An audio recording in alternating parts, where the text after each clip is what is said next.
Écoute Alex, je peux te poser une question? Bah ouais, vas-y. Voilà, je me demandais, comment on peut connaître le climat qu'il y aura en 2050 alors qu'on n'est pas capable de connaître la météo précisément qu'il fera dans 5 jours? Non mais t'es sérieux là?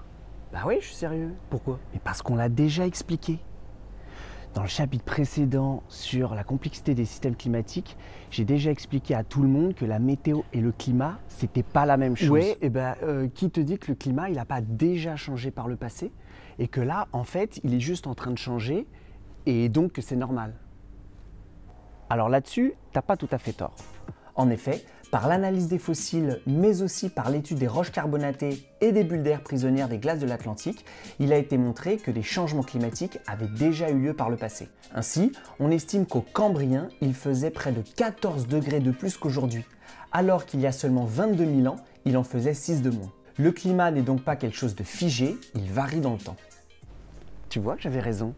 Oui, d'accord, mais les changements climatiques du passé se sont passés sur des milliers, voire des millions d'années, pas seulement sur 150 ans. Bah ouais, mais et le climat du futur, alors ça donne quoi?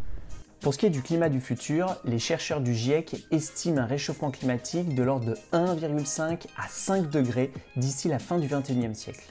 Il a pour cela fallu utiliser des modèles climatiques. Ces derniers, basés sur des observations terrestres et spatiales, utilisent des équations mathématiques pour prévoir l'évolution du climat. Ils ont d'abord été testés et validés en reconstituant les climats du passé. Ils peuvent maintenant être utilisés pour des prévisions à court, moyen ou long terme, avec des probabilités relativement précises. La fourchette de 1,5 à 5 degrés Celsius s'explique surtout par l'évolution du comportement humain. En effet, en fonction de la démographie, de nos habitudes de consommation, de l'utilisation des combustibles fossiles ou alors des réactions des États face au réchauffement climatique, la température globale de la Terre augmentera plus ou moins.